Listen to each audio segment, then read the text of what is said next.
Some moments are defined by silence, not the peaceful kind, but the heavy, suffocating silence of 100 people holding their breath. This is a story about that kind of moment. It happened at Aura, a New York restaurant so exclusive you could taste the money in the air. It's a story about a waitress named Maya, invisible in her black uniform, and a millionaire named Julian Croft, a man who believed the world was his personal stage. He dared her to dance for his amusement for $1,000. He thought he was buying a moment of humiliation. He never imagined that for the price of his arrogance, he was about to buy a front-row seat for a resurrection. The air in Aura wasn't just air. It was a carefully curated atmosphere. It smelled of truffle oil, vintage leather, and the kind of expensive perfume that announced its arrival before its wearer did. Chandeliers, like frozen waterfalls of crystal, dripped light onto tables, draped in pristine white linen. This was the world where Maya Sanchez spent 5 nights a week, a ghost in a black apron, gliding between tables of the city's elite. Her own world was a 5th-floor walk-up in Queens that smelled of her mother's herbal tea and the liniment she rubbed on her ankle every night. The two worlds were separated by a 45-minute subway ride, but might as well have been on different planets. Tonight was a Tuesday, but in Aura, every night was a celebration of something, a closed deal, a new acquisition, or simply the fact that you could afford a $500 steak. Maya's section was anchored by Table 7, the best seat in the house, nestled in a velvet-lined alcove with a panoramic view of Central Park.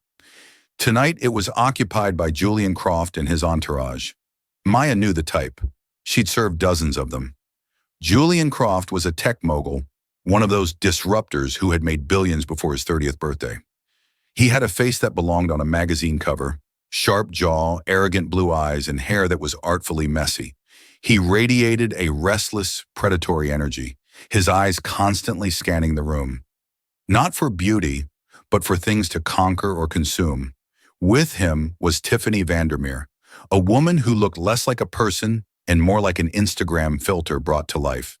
Her dress was a sliver of red silk, her jewelry was blinding, and her laughter was a high, tinkling sound that never quite reached her eyes. "Another bottle of the Waitress, sweetheart," Julian said without looking at Maya, flicking his fingers in her direction as if shooting a fly. He didn't use her name, of course. To him, she was a function, a pair of hands to bring him things. "Of course, sir," Maya murmured, her voice a practiced blend of politeness and invisibility. The ache in her left ankle was a dull, familiar throb. It was her body's constant reminder of a life she no longer lived. 4 years ago, Maya Sanchez wasn't a waitress. She was a prodigy, the youngest principal dancer Juilliard had seen in a decade. Her name was whispered in the hallowed halls of ballet. They called her La Mariposa, the butterfly, for her seemingly weightless leaps, her impossible grace. Then came the fall, a dress rehearsal for Giselle, a simple misstep on a turn, a sound like a thick branch snapping, and a pain that stole the air from her lungs, a torn Achilles tendon. The surgeons had pieced it back together, but they couldn't restore the magic. The explosive power was gone, replaced by a permanent, treacherous weakness. The doctors had been kind but firm. "You can live a normal life, Maya, but a career in professional ballet, it's over." Her dream hadn't just died, it had been executed. Then 6 months later, her mother's diagnosis came: multiple sclerosis. The medical bills began to pile up like snowdrifts, bearing what little savings they had. So the girl who once danced for packed theaters now carried trays for men like Julian Croft. The applause was replaced by the clinking of cutlery, the stage lights by the dim glow of designer lamps. "This wine is adequate," Julian announced to his table, swirling the $6,000 bottle of wine Maya had just poured. "Almost as good as the one on my jet," Tiffany giggled. "Oh, Julian, you're impossible." Maya moved to another table, her face a perfect, placid mask. Inside, a familiar bitterness churned. She wasn't angry at their wealth. She was angry at their casual disdain, their utter lack of curiosity about the lives of people who served them. They saw her uniform, not the person inside it. They saw a servant, not a survivor. They would never guess that the hands clearing their plates were the same hands that could once hold a perfect fifth position en pointe, that the feet shuffling across the marble floor once flew across a stage. Her friend, another waiter named David, caught her eye as she passed the service station. "Table 7 is in rare form tonight, huh?" he whispered, rolling his eyes. Mr. Croft was complaining that the ice in his water was melting too symmetrically. "I'm not even kidding." Maya offered a weak smile. "Just keep pouring the wine. It's the only thing that'll make us all tolerable to him." As she returned to the alcove to refill their water glasses, she heard Julian leaning in, his voice a low, conspiratorial growl. "Look at them," he was saying, gesturing vaguely at the staff. "They're like ants, all scurrying around in their little uniforms, living their tiny, sad little lives. Can you imagine?" Maya froze for a fraction of a second, her hand hovering over a glass. His words struck a nerve that was already raw. Tiny, sad little lives. He had no idea. He didn't see the nursing student paying her way through school, the single father working 2 jobs, or the fallen butterfly with broken wings. He just saw ants. She took a breath, composed herself, and leaned in to pour the water. As she did, her body, acting on muscle memory ingrained over thousands of hours of practice, settled into a natural stance. Back straight, shoulders down, weight distributed with an unconscious, elegant balance. It was a dancer's posture, subtle but unmistakable to a trained eye. Julian's gaze, sharp and bored, happened to fall on her. He wasn't trained, but he noticed things. He saw the line of her back, the poise in her stance, a flicker of grace that seemed out of place. A slow, cruel smile spread across his face. An idea, born of boredom and arrogance, was beginning to form. "Well, well," he said, his voice loud enough to make the nearby tables quiet down. "What have we here?" He wasn't looking at Tiffany anymore. He was looking straight at Maya, and in his eyes she saw the glint of a predator who had just found a new toy to break. The hum of the restaurant faltered. Conversations at the surrounding tables tapered off as heads turned towards table 7. Julian Croft had a knack for commanding a room, and he was now using that power to pin Maya Sanchez under a spotlight of unwanted attention. "You," he said, pointing a dismissive finger at her. "Waitress, what's your name?" Maya's training kicked in. Be polite, de-escalate. The customer is always right. "My name is Maya, sir." "Maya," he repeated, tasting the name as if it were an exotic food he wasn't sure he liked. "You have a certain posture, Maya. Almost like you think you're better than this. Do you?" The question hung in the air, thick with malice. Maya's heart hammered against her ribs. She felt a flush of heat creep up her neck. "I'm just here to provide you with the best service possible, sir," she said, her voice miraculously steady. Julian laughed, a short barking sound that held no humor. "The best service, right."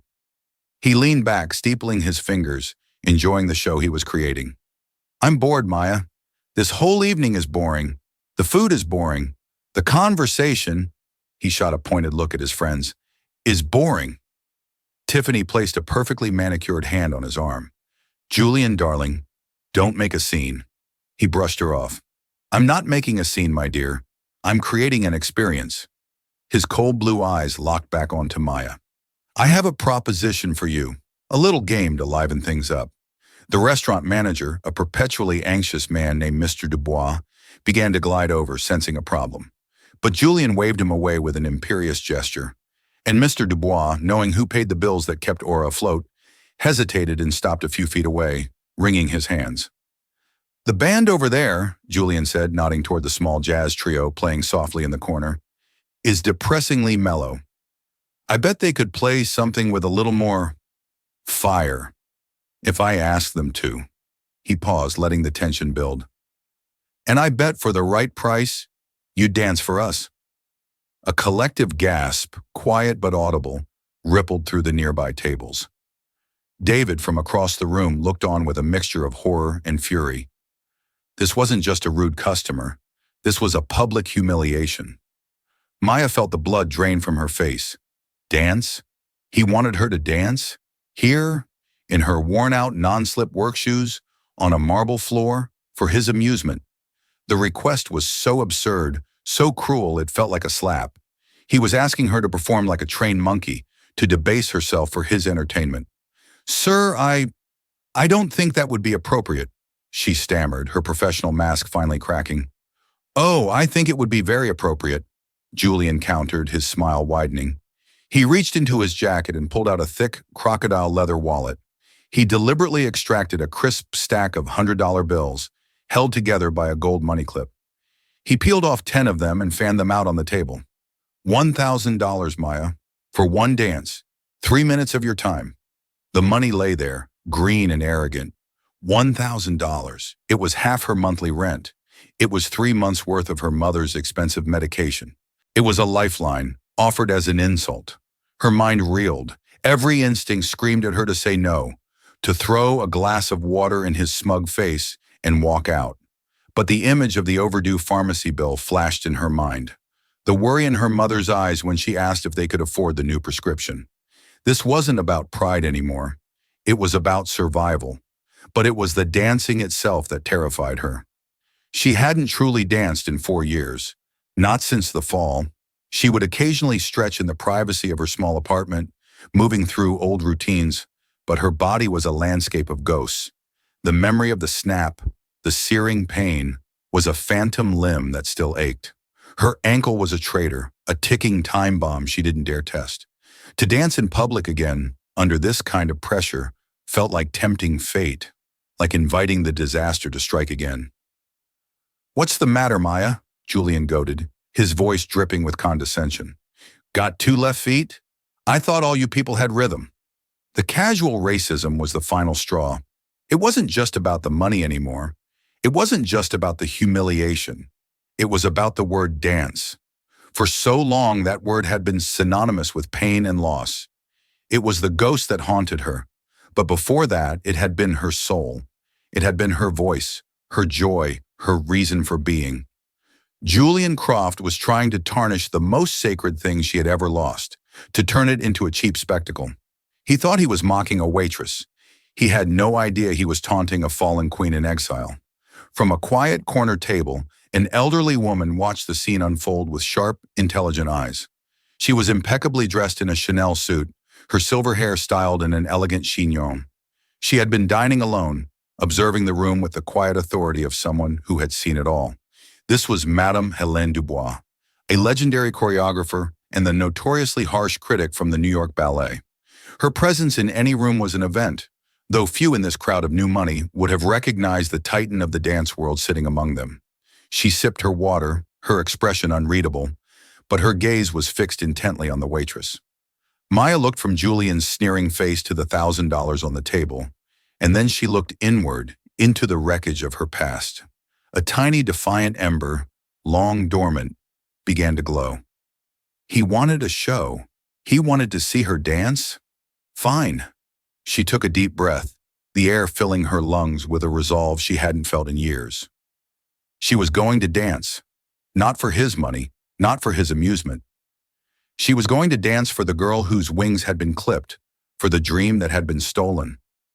She was going to dance for herself. Maya lifted her chin. The meek, apologetic posture of the waitress fell away, replaced by something else, something older and far more powerful. The look in her eyes shifted from panicked to placid, a calm that was more unsettling than any outburst would have been. "Fine," she said. Her voice was quiet, but it cut through the murmuring of the room like a shard of glass. Julian Croft looked momentarily surprised, as if he hadn't expected his toy to agree to be broken so easily. A triumphant smirk quickly replaced his surprise. "Excellent! I knew we could come to an understanding." He snapped his fingers at the bandleader, a seasoned musician named Marcus who looked deeply uncomfortable with the entire situation. Can you play a tango? Something with passion, something dramatic." Marcus shot a worried glance at Mr. Dubois, the manager, who gave a nearly imperceptible nod. The unspoken message was clear. "Do what the man with the bottomless bank account says." Marcus nodded back, his face grim, and spoke quietly to his bassist and pianist. Maya ignored them all. She bent down not to pick up the money, but to untie the laces of her hideous, comfortable work shoes. She slipped them off, one by one, and placed them neatly under the edge of the table. The act was simple, but it was a ritual. She was shedding her skin, casting off the role of Maya the waitress. Standing barefoot on the cold marble, She felt a direct connection to the ground, a familiar sensation she hadn't allowed herself in years. She walked to the small open space between table 7 and the band. It was no stage, just a few square feet of polished stone. But for Maya, it was enough. The other waiters flattened themselves against the walls, trying to become invisible. The diners craned their necks, their iPhones suddenly emerging, ready to capture the impending train wreck for their social media feeds. This was going to be better than dessert. Tiffany leaned toward Julian, whispering excitedly, "Oh, this is delicious. Is she actually going to do it?" "Of course she is," Julian said smugly, swirling his wine. "For $1,000, these people will do anything. Watch. It'll be clumsy and pathetic. It will be the highlight of my week." Maya closed her eyes, shutting out the expectant faces, the gleaming phones, Julian's smug grin. She shut out the scent of truffle oil and the clinking of glasses. She reached inside herself, past the years of bitterness and physical pain, searching for the muscle memory that lay dormant. She pictured her old studio, the smell of rosin and sweat, the feel of the worn wooden bar under her hands. She heard the voice of her first instructor, a stern Russian woman.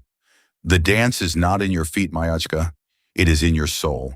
Let the soul command the body." The pianist began with a few hesitant, somber chords. The bassist joined in with a low, pulsing rhythm. Then the bandleader brought his violin to his shoulder, and the first mournful, sensual notes of a classic tango filled the room. It was Astor Piazzolla's Libertango, a piece not just of passion, but of rebellion and freedom. Maya held herself perfectly still for the first few bars, letting the music seep into her. Her ankle sent a warning twinge, a ghost of the old pain. "Don't you dare," she told it silently. "Not tonight." She opened her eyes. They were no longer the eyes of a timid waitress. They were clear, focused, and blazing with an intensity that made several people in the audience flinch. She wasn't looking at Julian. She wasn't looking at anyone. She was looking inward, at the music. Her first move was small, almost imperceptible. A slow turn of her head, a deliberate extension of her arm, her fingers cutting through the air with razor-sharp precision. It was a gesture of pure, distilled grace. There was nothing clumsy about it, nothing pathetic. Julian Croft's smile faltered just for a second. That wasn't the awkward shuffle he'd been expecting. From her corner table, Madame Helene Dubois leaned forward ever so slightly, her mask of indifference cracking. Her sharp eyes, which had dismissed thousands of aspiring dancers, with a single glance, narrowed in concentration. She recognized that line, that perfect, unbroken flow of energy from fingertip to shoulder. That was not the posture of a waitress. That was the posture of a dancer. The music swelled, and Maya moved with it. The tentative grace of her first gesture exploded into something raw and breathtaking. This was not the delicate, ethereal ballet of her past. This was a tango, a dance of sharp edges, of conflict and desire, of pain and defiance. It was the perfect language for the story she had to tell. Her bare feet slapped against the marble, not with clumsiness, but with percussive, rhythmic authority. She moved as if she had a partner, an invisible phantom she alternately embraced and fought. Her arms carved through the air, her torso twisting with a powerful, controlled torque that originated deep in her core. She executed a series of ganchos and bolios, her leg kicking and wrapping around her invisible partner with a speed and precision that was startling. The crowd, which had been poised for comedy, fell silent. The snickers died in their throats. The iPhones, which had been ready to record a humiliation, were now recording a miracle. This wasn't a waitress flailing for cash. This was an artist performing with a lifetime of training and a heart full of fire. Julian Croft's face was a mask of disbelief. The wine glass froze halfway to his lips. This was not part of his script. He had intended to be the ringmaster of a circus, but the performer had just set the whole tent on fire. Tiffany stared, her perfectly painted mouth slightly agape, the jealousy in her eyes slowly being replaced by sheer awe. Maya was no longer in aura. She was back on the stage, the memory of the lights hot on her skin. She danced her story into the floor of that restaurant. Each sharp turn was a stab of anger at the fate that had stolen her career. Each fluid, graceful extension was a memory of the joy that dancing had once given her. She danced the grueling hours of physical therapy, the frustration of a body that wouldn't obey. She danced the quiet desperation of mounting bills and her mother's fading smile. Her ankle screamed in protest. The ghost of the old injury became a real, searing pain. She felt a tremor of weakness, a moment of fear that it might give out. She could stop. No one would blame her. But then she met her own eyes in the reflection of a dark window. She saw the sweat on her brow, the fierce set of her jaw, and she saw the fire that had been reignited. She pushed through the pain, fueled by a ferocious surge of adrenaline in defiance. This pain was real, but she was controlling it, dancing with it, making it part of the performance. It was no longer her master. The music reached its crescendo. The violin wailed a high, passionate cry. Maya spun, a series of dizzying turns that should have been impossible in bare feet on a slippery floor. She moved faster and faster, a whirlwind of emotion and motion, a blur of black and white. Then on the final, crashing chord of the tango, she dropped. Not a fall, but a controlled, dramatic descent, landing in a low lunge, one arm thrown back, her head bowed, chest heaving. For a full 5 seconds, the only sound in the restaurant was the fading vibration of the final violin note in Maya's ragged breathing. The silence was absolute, a vacuum of collective shock and wonder. It was a silence more profound and more reverent than any applause she had ever received on a real stage. Then one person began to clap, not with the polite patter of a restaurant patron, but with a slow, deliberate, authoritative clap. It was Madame Helene Dubois. She was on her feet, her face, usually a mask of stern criticism, alight with a look of profound discovery. As if her single clap had broken a spell, the entire room erupted. It wasn't polite applause, it was a roar. People were on their feet, whistling and cheering. The waiters, her colleagues, were applauding the loudest, tears in David's eyes. They weren't just cheering a dance, they were cheering one of their own, rising up and showing the world who she really was. Maya slowly pushed herself up, her legs trembling from exertion and emotion. The pain in her ankle was sharp, but her spirit soared above it. She looked up, not at the cheering crowd, but directly at Julian Croft. His face was pale, his arrogance completely stripped away, leaving only raw, naked shock. He had dared a waitress to dance for $1,000, and in return she had stolen the spotlight, seized the soul of the entire room, and exposed the utter poverty of his spirit. The $1,000 still sat on the table, looking cheap and insignificant. The applause slowly subsided, but the atmosphere and aura had been irrevocably changed. The air crackled with the aftermath of Maya's performance. She stood catching her breath, the adrenaline beginning to fade, leaving behind the throbbing reality of her ankle. Julian Croft finally found his voice. He had to regain control of the narrative. His public image, which he curated as meticulously as his stock portfolio, had just been hijacked by his waitress. He stood up, forcing a smile that looked more like a grimace. "Bravo! Bravo!" he exclaimed, his voice overly loud.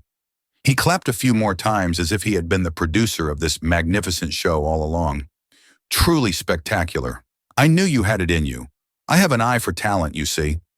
He picked up the $1,000 from the table. "Here you are," he said, extending the money to her. "You've earned it.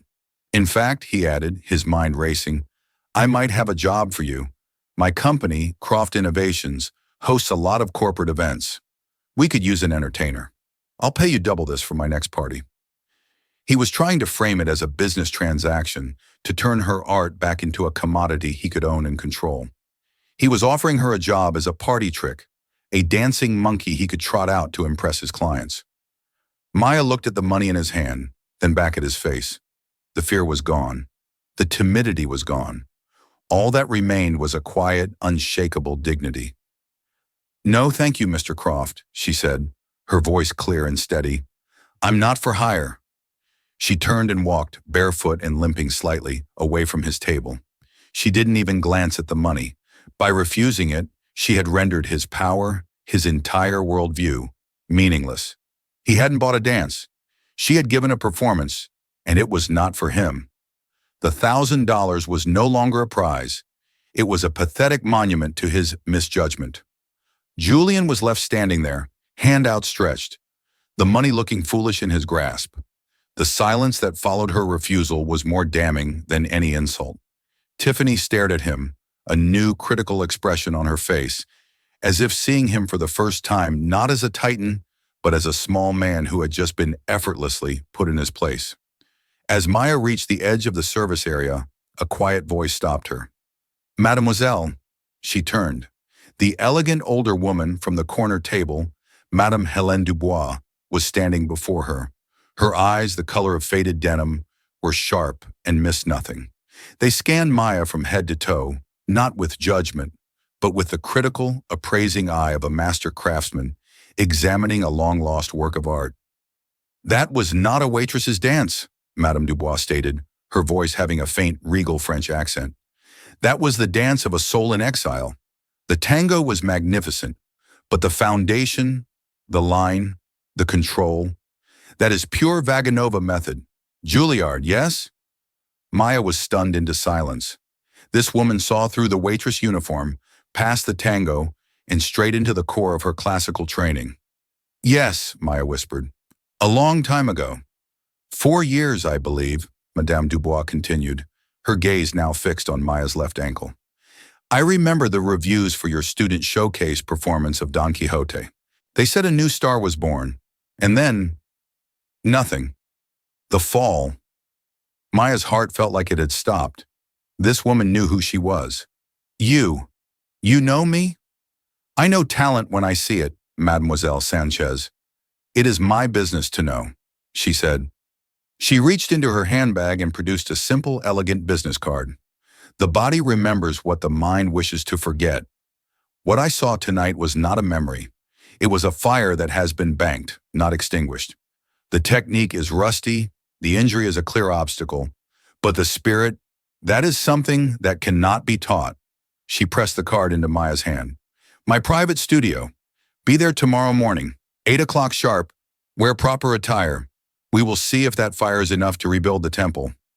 Madame Dubois didn't wait for a reply. She gave Maya a curt, decisive nod and swept out of the restaurant, leaving a stunned Maya holding a small piece of cardboard that felt heavier and more valuable than any stack of cash. Maya looked at the card.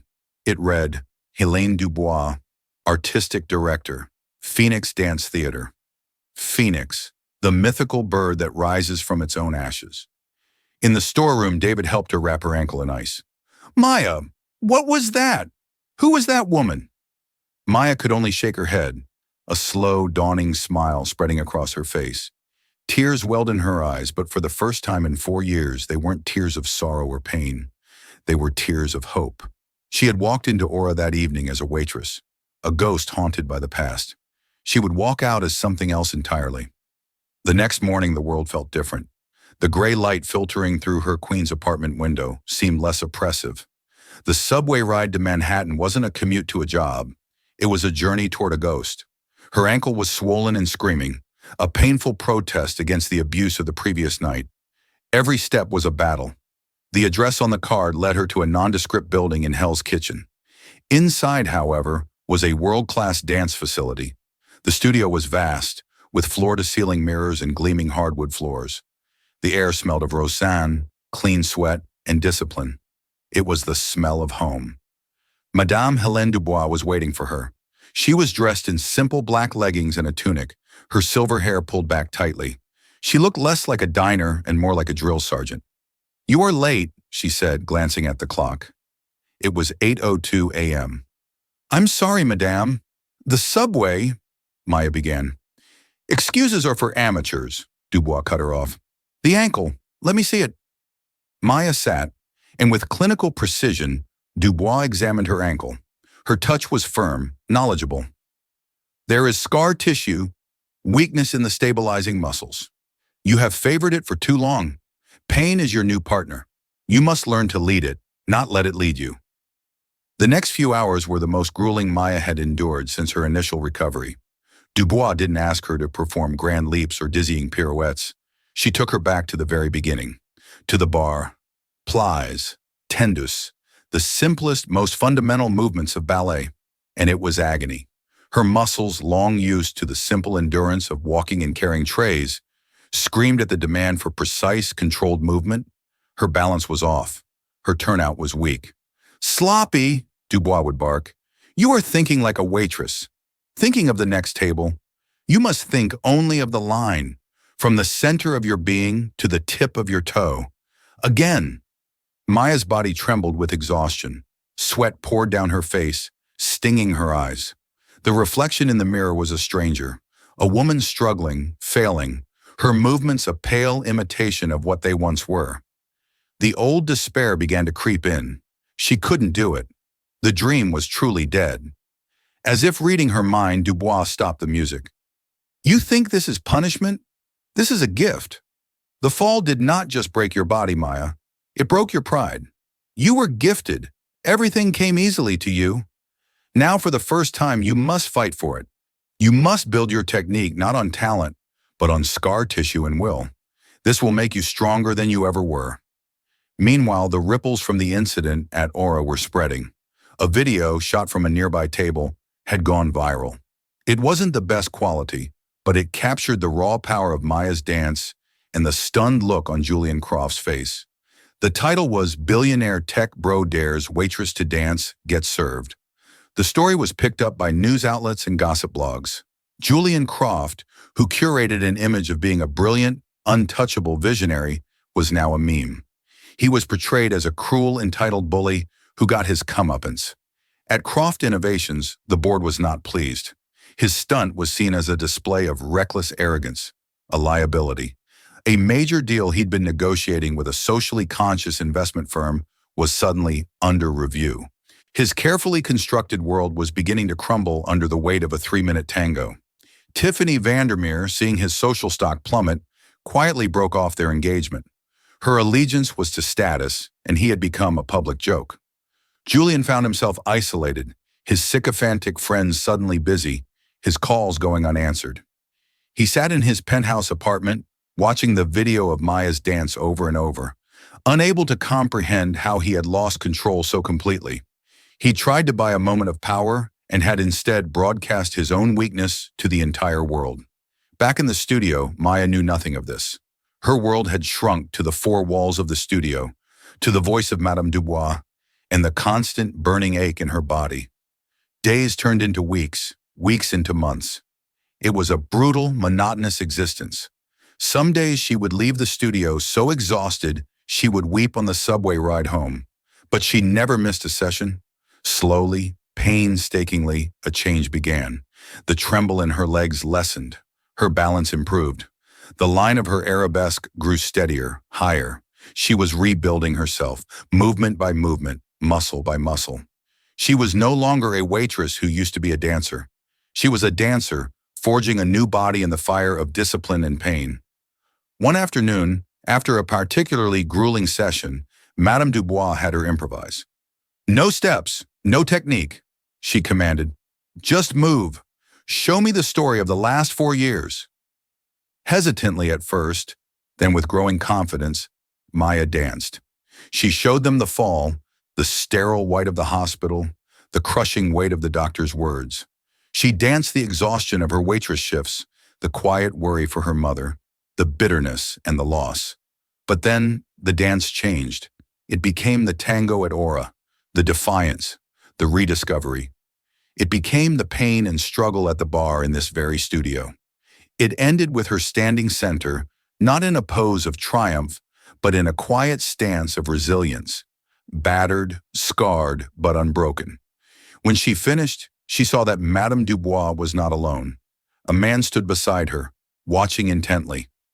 "Maya Sanchez," Dubois said, her voice softer than Maya had ever heard it. "This is Mr. Abramov, the director of the New City Modern Ballet." Mr. Abramov stepped forward. "Madame Dubois has shown me videos of your progress. She is creating a new ballet for our spring season. It is a modern interpretation of the myth of the Phoenix. She has created the lead role for you." Maya stared at them, speechless. A lead role. A new ballet, created for her. It was everything she had ever dreamed of, a dream she had buried 4 years ago. "The work is not over," Madame Dubois warned, her usual sternness returning. It will be harder than anything you have done. You will be tested to your limit, but the stage is waiting, if you are ready to claim it. Maya looked at her reflection in the mirror. She saw the scars, the exhaustion, and the unquenchable fire in her eyes. I'm ready, she said. 6 months later, it was opening night at the Lincoln Center. The buzz in the theater was electric. The city's art critics, patrons, and dance aficionados filled the plush velvet seats. The ballet world was intrigued by the whispers surrounding Hélène Dubois' new production, Ashes, and its mysterious, unknown lead dancer, Maya Sanchez. Her name was a footnote in old Juilliard programs, nothing more. No one knew the story. Backstage, Maya stood in the wings, the scent of the stage, dust, paint, and history filling her lungs. She was no longer in a waitress uniform, but in a costume of deep crimson and gold, the colors of fire and embers. Her ankle was expertly wrapped, a hidden source of strength, not weakness. It still ached, but it was a familiar ache now, a reminder of the journey. The pain was part of her, and she had learned to dance with it. Her mother was in the audience, in the front row, her eyes shining with pride. Madame Dubois had arranged for a special caregiver for the evening. It was the first time her mother had seen her on a professional stage. Madame Dubois approached her, placing a hand on her shoulder. There is no more training, she said quietly. There is no more rehearsal. There is only the dance. Do not show them how you move. Show them why. Maya nodded, her heart a steady, powerful drum against her ribs. She took a deep breath. The house lights dimmed. A hush fell over the audience. The orchestra began the opening notes of the score, a haunting, melancholic melody that slowly built in intensity. The curtain rose. Maya stepped into the single spotlight at the center of the vast, dark stage. For a moment, she was just a silhouette. Then as the lights came up, she began to move. The first act was her past, the joyful, effortless grace of her youth, followed by the symbolic, violent fall. She did not shy away from the ugliness of it, the brokenness. She danced the frustration, the grief, the slow, soul-crushing monotony of her life in the shadows. In the audience, a man sat alone in the back of the mezzanine, having paid a scalper an exorbitant price for a single ticket. It was Julian Croft. He looked older, humbled. His company had survived, but his reputation had been permanently altered. He'd lost the swagger, the casual cruelty. The viral video had forced him into a period of introspection he had never anticipated. He had come tonight not to be seen, but to see, to understand the force he had so arrogantly underestimated. The second act began, the dance of the Phoenix's rebirth. Maya's movements transformed. They were no longer just technically proficient. They were imbued with the weight of her entire story. Every leap was a triumph over gravity and doubt. Every turn was a defiance of her physical limits. She danced with a power and an emotional depth that stunned the audience into silence. She was not playing a role. She was the Phoenix. She was rising from the ashes of a life she thought was over. In the final moments of the ballet, she performed a solo that was a breathtaking fusion of classical purity and raw contemporary fire. It culminated not in a series of flashy tricks, but in a final, quiet pose. She stood center stage, her arms rising not in triumph, but in a gesture of acceptance and peace. The light caught the faint scars on her ankle. She wasn't hiding them. They were part of her story, part of her strength.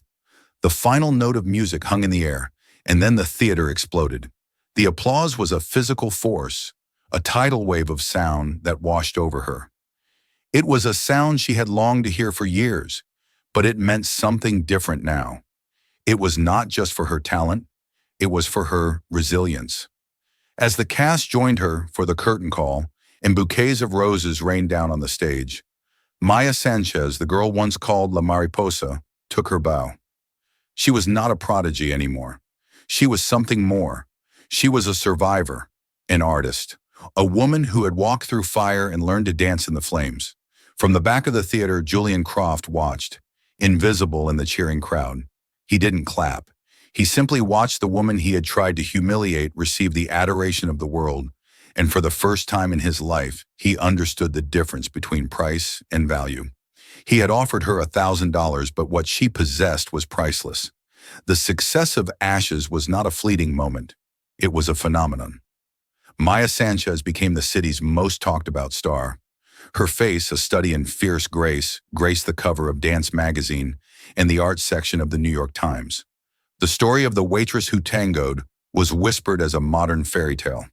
Though the media only knew a fraction of the truth, they saw the after, but Maya lived with the indelible memory of the before. Fame was a strange, ill-fitting coat. She was grateful for the financial security it brought, for the ability to move her mother into a comfortable apartment with round-the-clock care. But the glamour felt foreign.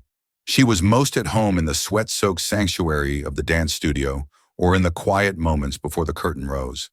She was still the same person who knew the precise ache of a double shift, who understood the relief of sitting down after 8 hours on her feet. This grounding humility became her anchor, preventing the tide of her newfound celebrity from sweeping her away. 3 months into the ballet's sold-out run, a letter arrived at the theater, addressed to her personally. It was not fan mail. The envelope was thick, expensive, cream-colored cardstock, but the return address was a corporate law firm. Inside were 2 documents. The first was a receipt for a 7-figure donation made to the National Multiple Sclerosis Society. The donation was officially anonymous, but the attached letter from a lawyer stated it had been made in honor of the resilience of Elena and Maya Sanchez. The second document was a short typed note. Ms. Sanchez, I know my name is the last one you would ever wish to see again. I will not try to excuse my behavior on the night we met. There is no excuse. What you did on that marble floor was more than a dance. It was a lesson, and I was a deeply unworthy student. It has taken me months to begin to understand it. I have no right to ask for anything, but I am asking for 5 minutes of your time. Not to ask for forgiveness, but to offer an apology you are owed. I will be in the alley by the stage door of the Lincoln Center tomorrow after your performance. If you do not appear, I will understand completely and will not trouble you again. Sincerely, Julian Croft. Maya read the letter twice. Her first instinct was a visceral rejection. Why should she give him even 5 seconds, let alone 5 minutes? He was a ghost she had vanquished. But the donation, it wasn't a showy public gesture.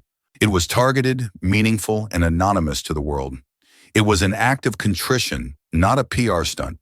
It hinted at something more than a billionaire trying to clear his conscience. It hinted at actual change. David, whom she'd hired as her personal assistant as soon as she could, was adamant. Don't go, Maya. It's a trap. Or he's just trying to latch onto your success. You owe him nothing. Madame Dubois, when Maya cautiously mentioned it, was predictably pragmatic. He is irrelevant, she sniffed. Your energy is for the stage, not for indulging the neuroses of spoiled children. Forget him. They were both right, and yet Maya felt a quiet pull. It wasn't about him. It was about her.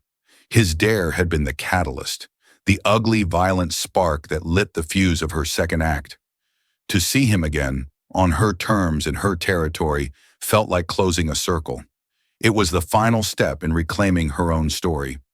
The next night, after the roar of the final applause had faded and she had wiped away the stage makeup, she bypassed her waiting car. Dressed in simple sweats and a coat, she slipped out the stage door into the cool, damp air of the service alley.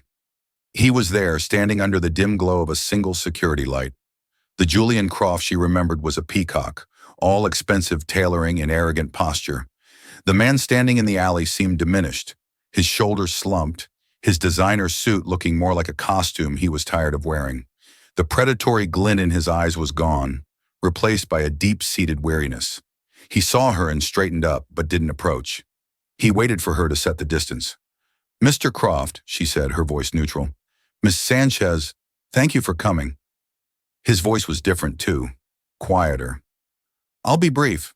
The money for the MS Society, I wanted you to know that wasn't for you to find out about. My lawyers messed up. It wasn't meant to be a bargaining chip. It was just something I needed to do. Maya simply nodded, waiting. He took a breath. That night at Aura, I was a man who believed everything and everyone had a price.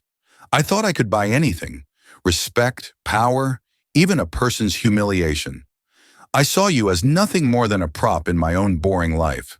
I wanted to see you break, to prove that my worldview was right. He looked down at the cracked pavement. Instead, you showed me a language my money couldn't speak and a strength it couldn't buy. You didn't just dance. You held up a mirror, and I saw something pathetic and ugly in it. Myself. He finally looked up, meeting her eyes. I'm not here to ask you to forgive me. I don't deserve that.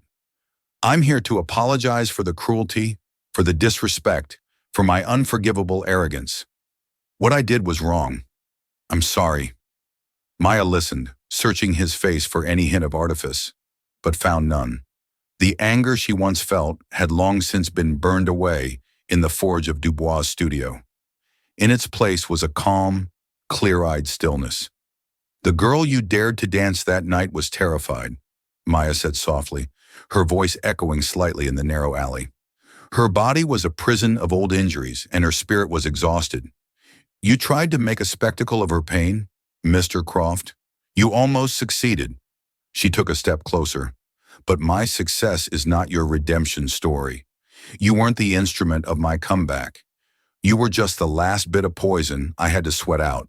My success was built here, she said, gesturing back at the theater, in the dark, at 6 a.m., with my own sweat and tears, and the belief of people who saw me when I was invisible. It belongs to me. He nodded, accepting every word. I know it does. A silence settled between them, no longer fraught with tension, but with a strange, quiet finality. The chapter was well and truly over. I hope you find some peace, Mr. Croft, Maya said, her voice softening almost imperceptibly. It was the only absolution she was willing to give. She turned and walked back toward the stage door, not looking back. She pushed it open, leaving the cold alley and the ghost of Julian Croft behind, and stepped back into the warm, brightly lit world she had built from her own ashes. The faint sounds of the crew clearing the stage and the distant echo of music were the sounds of her present, her future, and it was a future of her own making. Maya's story didn't end when the curtain fell. It was just the beginning. She never saw Julian Croft again. He had become an irrelevant chapter in a much greater story. Her journey reminds us that the brightest lights can be found in the darkest places, and that true talent can't be bought, bullied, or broken. It can only be silenced for a time.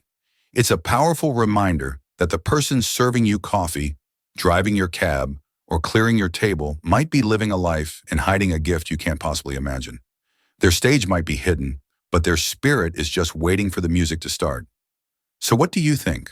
Have you ever witnessed a moment where someone completely shattered your expectations? Let me know your story in the comments below.